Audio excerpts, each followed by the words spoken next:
नमस्कार, उत्तर प्रदेश के बुलेटिन के साथ हाजिर हूं मैं कंचन। शुरुआत करेंगे बुलेटिन की बड़ी खबरों के साथ। यूपी सरकार ने अपने कर्मचारियों और पेंशनर्स को दिवाली की रौनक बढ़ा दी है। रौनक यहां पर यानी कि दिवाली का तोहफा दिया है। मुख्यमंत्री योगी आदित्यनाथ ने सोमवार को राज्य कर्मचारी पेंशनर्स और पारिवारिक पेंशनर्स के महंगाई भत्ता और महंगाई राहत बढ़ाने का ऐलान किया है। कर्मचारियों और पेंशनर्स के महंगाई भत्ते और महंगाई राहत में 4% की बढ़ोतरी की गई है। पहले 34% महंगाई भत्ता मिलता था, जिसे बढ़ाकर अब 38% कर दिया गया है। ये बढ़ोतरी 1 जुलाई 2022 से लागू की जाएगी, यानी पिछले 3 महीने का एरियर भी दिया जाएगा। इसके अलावा दिवाली पर कर्मचारियों को 6,908 रुपए का बोनस भी यहां मिलेगा। मुख्यमंत्री योगी आदित्यनाथ ने ट्वीट के जरिए इसकी जानकारी देते हुए इसकी बधाई दी है।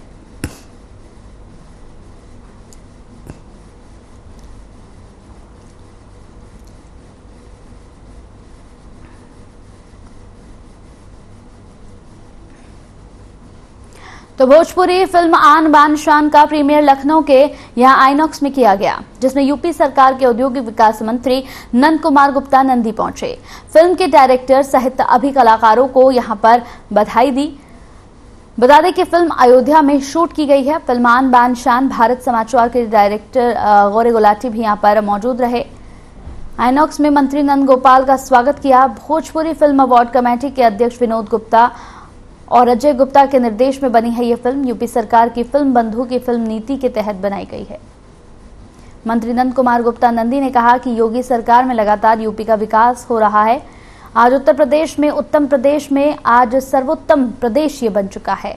लोगों का यूपी में रुख बेहद बड़ा है। शूटिंग के लिए लोग बेहद यहां पर पहुंच रहे हैं। जल्द नोएडा में फिल्म सिटी खोले जाए, इस पर भी काम सरकार कर रही है।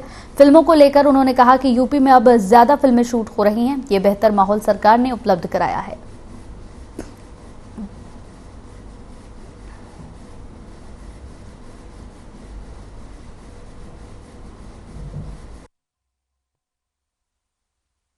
चाहे वो बाप बेटे का रिलेशन हो या भैया भाभी का रिलेशन हो या अपनी गर्लफ्रेंड बॉयफ्रेंड, जो इस फिल्म में काजल यादव जी हमारी गर्लफ्रेंड बनी, इसके लिए अपने रिश्ते के लिए पूरी फिल्म में स्ट्रगल करता है और फाइनली अपने रिश्ते को बचाता है, अपने परिवार को बचाता है, अपने परिवार को सेव करता है। जी, ये फिल्म अयोध्या में ही शूट हुई है और बहुत ही साथ मिला वहाँ के जितने भी लोकल लोग हैं और बहुत अच्छे लोकेशन पे, क्योंकि वहाँ पे अच्छे लोकेशन है और जो हम लोग की स्टोरी की डिमांड थी, वहाँ पे ऐसे लोकेशन मिले और इस फिल्म में संस्कृति दिखाई गई है।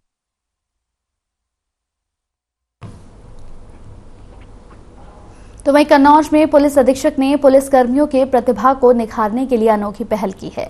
आपको बता दें कि एसपी और उनकी पत्नी ने संयुक्त रूप से यहां पुलिस फैमिली के लिए संगीत कक्ष का उद्घाटन किया। संगीत कक्ष में पुलिस कर्मियों के बच्चों को संगीत सीखने का मौका मिलेगा। कन्नौज के रिजर्व पुलिस लाइन में इस संगीत कक्ष का निर्माण करवाया गया है। एसपी कुंवर अनुपम सिंह ने बताया कि पुलिस फैमिली में छिपी प्रतिभाओं को निखारने, उन्हें आगे बढ़ाने के लिए संगीत कक्ष का निर्माण करवाया गया है। उन्होंने कहा कि संगीत कक्ष में पुलिस परिवार अपना मनोरंजन भी कर सकेंगे। एसपी ने संयुक्त रूप से अपनी पत्नी प्रिया दुबे के साथ संगीत कक्ष का उद्घाटन किया। एसपी की पत्नी Uttar Pradesh police family welfare association की जिला अध्यक्षा हैं। उन्होंने उद्घाटन में आए बच्चों को उपहार दिए और कई बच्चों से बात कर भविष्य की उनकी योजनाओं के बारे में भी सवाल पूछे। उनका मिलनसार रवैया देख बच्चों ने भी बिना हिचके खुलकर सारी बातें की। पुलिस लाइन में संगीत कक्ष खुलने से पुलिस परिवारों के चेहरे भी खिल उठे।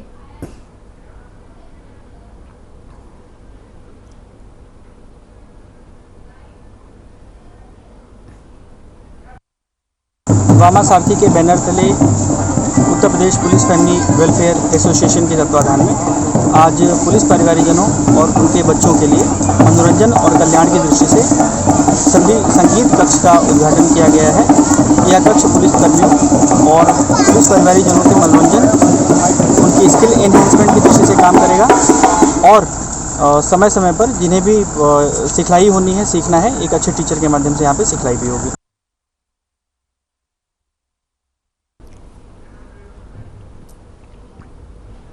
तो दबंग लोग कितने दिन भी दबंगई कर ले, लेकिन एक ना एक दिन पुलिस के हत्थे चढ़ ही जाते हैं।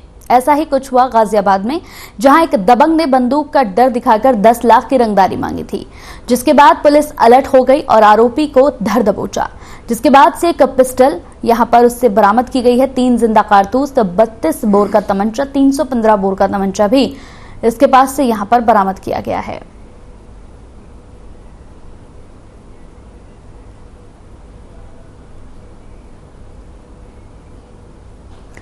और अब खबर आगरा से है, जहां पुलिस ने गांजा तस्करी करने वाले आरोपियों को गिरफ्तार किया है। बता दें कि चेकिंग के दौरान पुलिस ने 550 ग्राम गांजा सहित बिना कागजात के ऑल्टो कार को भी बरामद किया। वहीं इस पूरे मामले में पुलिस ने आरोपी को गिरफ्तार कर यहां एनडीपीएस के तहत मुकदमा दर्ज किया है।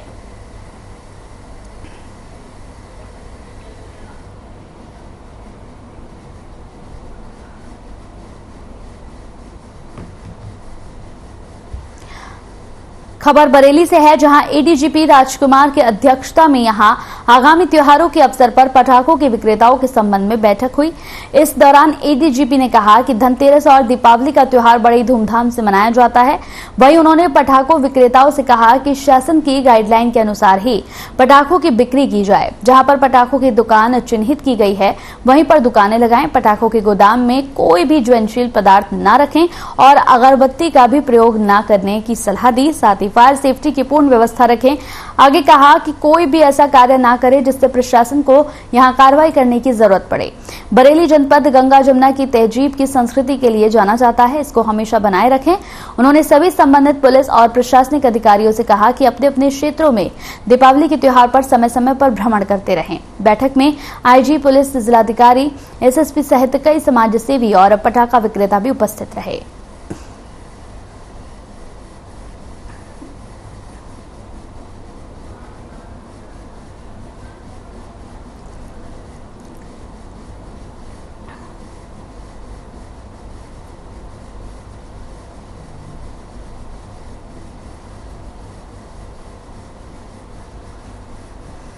तो वहीं इज्जत नगर के कृषि विज्ञान केंद्र के सभागार में प्रधानमंत्री किसान सम्मान सम्मेलन के सजीव यहां प्रसारण का आयोजन किया गया। इस अवसर पर कार्यक्रम के आरंभ में ही संस्थान के निदेशक डॉक्टर त्रिवेणी दत्त ने जनपद के किसानों का स्वागत किया। उन्होंने कहा कि प्रधानमंत्री नरेंद्र मोदी के आह्वान पर अनुसंधान और तकनीकी का प्रयोग किया गया और देश के किसानों ने बीते 5 वर्षों में अपनी आय दुगनी की है। आगे सभी किसानों से निवेदन किया गया, कार्यक्रम में प्रधानमंत्री के वचनों को सुनें और उनके मार्गदर्शन के अनुसार काम करें। कार्यक्रम में प्रधानमंत्री किसान सम्मेलन का यहां सचिव प्रसारण सभी किसानों को दिखाया गया। योजना के अंतर्गत 16,000 करोड़ रुपए की 12वीं किश्त 3 करोड़ किसान भाइयों को यहां दी गई। उन्होंने भारत सरकार द्वारा चलाई जा रही नई योजना एक राष्ट्र एक उर्वरक के बारे में भी किसानों को जानकारी दी।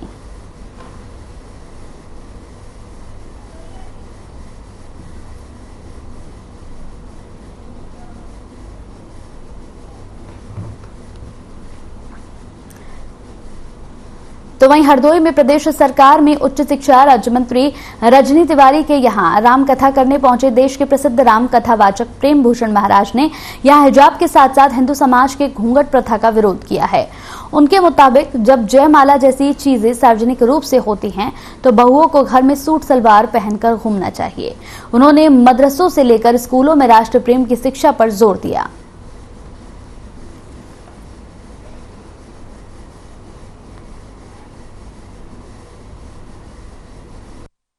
भारत सरकार पहले वाली नहीं है, ये भगत सरकार है। जहां सनातन नहीं हो, किसी धर्म के प्रति विकृति आएगी, सरकार बैन लगा देगी। सरकार स्वभाव से सख्त हो गई है। लिबरल मालिक नहीं होना चाहिए। कलकत्ता में विषय आया था, मालिक अनुशासित होना चाहिए, तभी वो शासन को अनुशासन में बदल सकता है।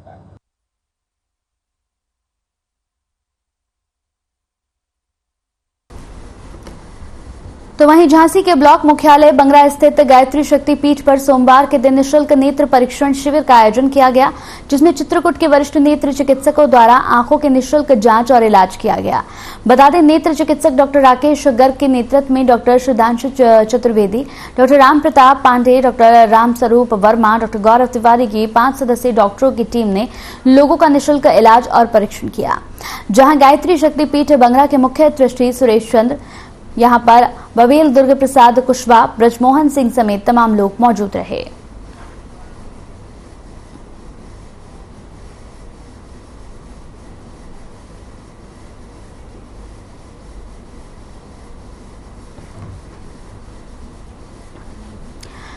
तो तो वहीं पसमानदा मुस्लिम समाज के राष्ट्रीय अध्यक्ष और पूर्व राज्य मंत्री अनीस मंसूरी का बयान सामने आया है। आपको बता दें कि उन्होंने कहा कि केंद्र सरकार ने पूर्व chief justice of India K G. Balakrishnan की अध्यक्षता में आयोग का गठन किया, जिसमें कहा गया कि धर्म बदलने वाले मुस्लिम ईसाई को अनुसूचित जाति दर्जे के आरक्षण पर विचार किया जाएगा। इस कमेटी में 2 सदस्य भी बनाए गए, लेकिन उनमें से एक भी यहां पसमानदा मुस्लिम नहीं है। हम सरकार से मांग करते हैं कि यहां पर पसमानदा मुसलमानों को आयोग में ज्यादा से ज्यादा शामिल करें, जिससे यहां पर पसमानदा के बारे में सही रिपोर्ट आ सके।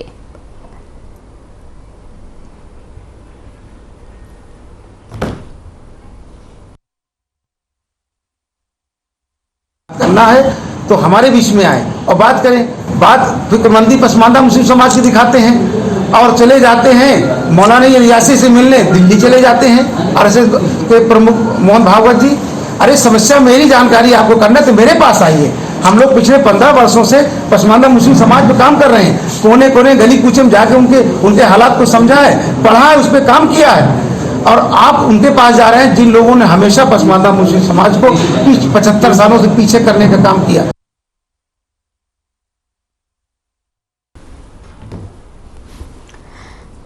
तो विश्व में पहली बार ऐसा होने जा रहा है कि गाय के गोबर से निर्मित दीपों से सैनिकों के बॉर्डर और कई राज्यों को सजाकर दीपावली राष्ट्रीय कामधेनु के नाम से मनाई जाएगी। यहां पर एनसीसी क्लर्क अंकित शुक्ला का सपना है कि दीपावली पर दीपों का अभियान चलाकर निःशुल्क बांटे जाएं। अंकित शुक्ला ने बताया कि इससे देश के यहां पर गौपालकों के जीवन में भारी परिवर्तन लाया जा सकता है।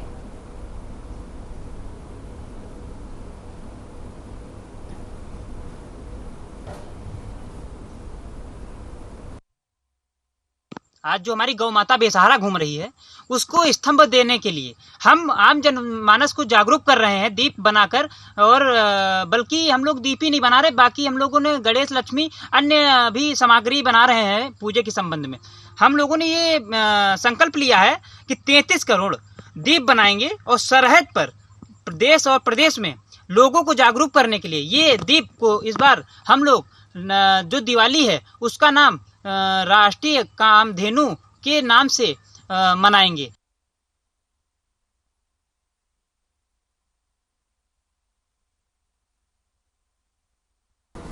ब्रेक के बाद स्वागत है आपका। तो लखनऊ में सीएम योगी से भारतीय राजदूतों ने मुलाकात की। ये मुलाकात 5 कालिदास मार्ग पर यहां पर सीएम आवास में हुई। आपको बताते चले कि कई अहम मुद्दों पर बातचीत हुई है। ट्रेड पर बात हुई है, टूरिज्म पर बात हुई है, टेक्नोलॉजी को लेकर विदेश जाएंगे, जहां इस कॉन्सेप्ट का प्रचार प्रसार किया जाएगा। विदेशों में तैनात भारतीय राजदूत यूपी के ब्रांड एम्बेसडर होंगे। योगी सरकार GIS 23 की तैयारी को तेज कर चुकी है। बता दें कि ग्लोबल इन्वेस्टर समिट में सीएम योगी के यहां 3T कॉन्सेप्ट पर चर्चा होगी। इसे लेकर मंगलवार को भी यूएस डेलीगेशन के साथ सीएम योगी की मुलाकात है।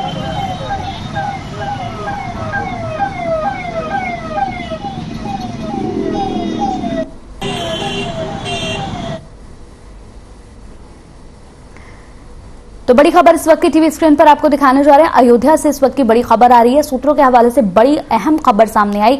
दीपोत्सव पर अयोध्या आ सकते हैं प्रधानमंत्री नरेंद्र मोदी। अयोध्या में ही रात्रि विश्राम करेंगे और कई देशों के एम्बेसडर भी हो सकते हैं शामिल। 19 अक्टूबर को अयोध्या जाएंगे सीएम योगी। बड़ी खबर इस वक्त की। तो बड़ी ब्रेकिंग खबर टीवी स्क्रीन पर आपको दिखा रहे हैं। बड़ी अहम खबर टीवी स्क्रीन पर। अयोध्या से बड़ी खबर है ये। सूत्रों के हवाले से बड़ी खबर आई है कि दीपोत्सव पर अयोध्या आ सकते हैं प्रधानमंत्री नरेंद्र मोदी। अयोध्या में ही रात को वो विश्राम करेंगे और कई और डेलीगेशंस के यहां पर शामिल होने की बात भी कही जा रही। कई एम्बेसडर भी इसमें और शामिल होंगे, कई डेलीगेशन के। बड़ी खबर। तो वही खबर लखनऊ से है, जहां डिप्टी सीएम केशव प्रसाद मौर्य ने दावा किया है कि मैनपुरी की सीट पर कमल खिलेगा। दरअसल नेताजी के निधन के बाद मैनपुरी की सीट खाली हो गई है, जिसको लेकर अब चुनाव आयोजित किए जाएंगे। उन्होंने कहा कि पीएम मोदी नेताजी का बहुत सम्मान करते थे।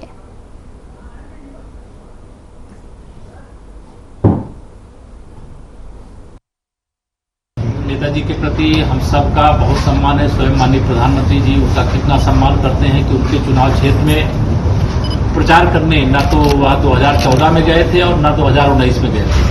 लेकिन यह दुखद निधन हुआ है। आज इसे इस सवाल का जवाब देने की जरूरत नहीं थी, लेकिन मैनपुरी में भी कमल खिलेगा, यह जरूर है। इटावा के 6 नगर निकाय हैं हम लोगों ने अपेक्षा की है पार्टी के कार्यकर्ताओं के साथ भी बैठ करके कि यहाँ 6 नगर निकाय जो है वहाँ कमल खिलना चाहिए और उसके लिए दिन रात परिश्रम करें। पारदर्शी ढंग से अब चुनाव होगा और कहीं कोई बूथ कब्जा करना, कोई फर्जी वोटर लिस्ट के आधार पर वोट डालना, यह सब रुके और पारदर्शी लोकतंत्र की मजबूती यहाँ पूरी तरह से दिखाई दे। इसी बीच खबर सीतापुर से है, जहां 3 राज्य मंत्रियों ने सीतापुर के बाढ़ प्रभावित क्षेत्रों का दौरा किया। बता दें कि आज राज्य मंत्री जितिन प्रसाद, राज्य मंत्री कपिल देव अग्रवाल और राज्य मंत्री मयंकेश्वर शरण ने सीतापुर में बाढ़ प्रभावित क्षेत्रों का दौरा किया, जिसमें उन्होंने बाढ़ पीड़ित क्षेत्रों के लोगों की समस्याएं सुनी और उनका समाधान करने के लिए विभागों को निर्देश दिए।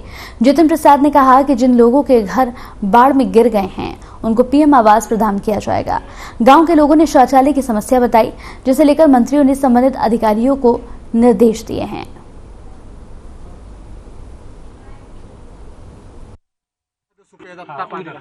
माननीय जितिन प्रसाद जी, मयंकेश्वर जी, हम तीनों मंत्रियों ने अधिकारियों के साथ जितने भी बाढ़ क्षेत्र है उनमें दौरा किया है, ग्रामीणों की समस्या को सुना है और विशेष रूप से बंदे की समस्या का लोगों ने डिमांड की है। जिलाधिकारी को उसके निर्देशित किया गया है कि कोई समाधान ऐसा निकालें कि यथासंभव उसके ऊपर कार्रवाई की जा सके और यहाँ की पूरी रिपोर्ट हमारे मुख्यमंत्री को देंगे। हमारा पूरा प्रयास है कि किसी प्रकार की समस्याएं लोगों को न रहें। जिनको मकान की समस्याएं हैं उनको मकान को आवंटित करने के लिए किया गया। कोई उन्होंने शौचालय की समस्याएं बताई हैं, तो शौचालय निर्देशित किया गया है। क्षेत्र तो उत्तर प्रदेश का पूरा दायित्व है और ये सरकार प्रतिबद्ध है कि गुणवत्ता से कोई समझौता नहीं होगा। कोई विभाग हो, अगर गुणवत्ता में कमी पाई जाएगी तो कोई बख्शा नहीं जाएगा। और मैं आप लोगों से भी अनुरोध करूंगा, संज्ञान में लाइए, अगर जियो बैग, सड़कों की, सिंचाई विभाग की, कहीं कोई और कार्यदायी संस्था हो जिसमें गुणवत्ता की कमी है तो सख्त कार्रवाई होगी। इस इलाके के लिए चलिए, इसी बीच इस वक्त एक बड़ी खबर आ रही है नोएडा से। इस वक्त की बड़ी अहम खबर हम आपको दिखाने जा रहे हैं, जहां पर एक 7 सिंह के बच्चे के ऊपर यहाँ स्ट्रीट डॉग का हमला हुआ है। बड़ी खबर इस वक्त की, 7 महीने के बच्चे पर स्ट्रीट डॉग का हमला है। ये बच्चे की इलाज के दौरान मौत हो गई, निजी अस्पताल में कराया था भर्ती। बड़ी खबर, तो बच्चा जमीन पर कपड़ा बिछाकर यहाँ सुलाया गया था। स्ट्रीट डॉग का हमला हुआ, 7 महीने के बच्चे पर स्ट्रीट डॉग का यह हमला, जिसमें बच्चे की इलाज के दौरान मौत हो गई। तो निजी अस्पताल में भर्ती कराया गया था। थाना सेक्टर 39 का ये पूरा मामला है। बड़ी खबर टीवी स्क्रीन पर आपको दिखा रहे हैं नोएडा से, जहां 7 महीने के बच्चे पर स्ट्रीट डॉग का हमला हुआ। सेक्टर 39 का ये पूरा मामला, निजी अस्पताल में बच्चे को भर्ती कराया गया था, जहां इलाज के दौरान बच्चे की मौत हो गई।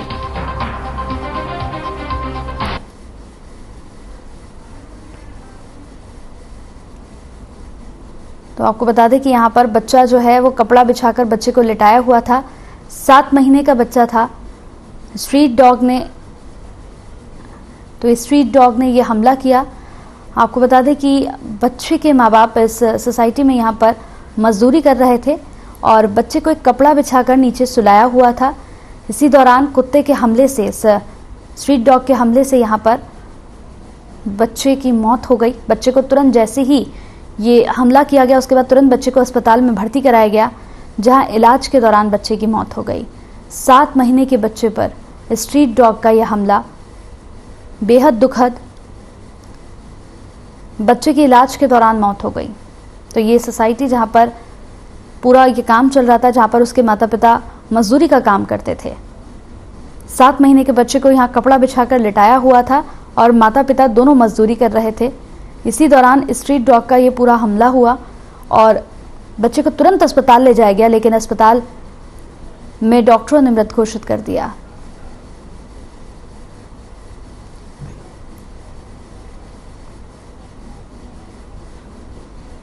चलिए, इसी के साथ उत्तर प्रदेश के बुलेटिन में मेरे साथ इतना ही। नमस्कार।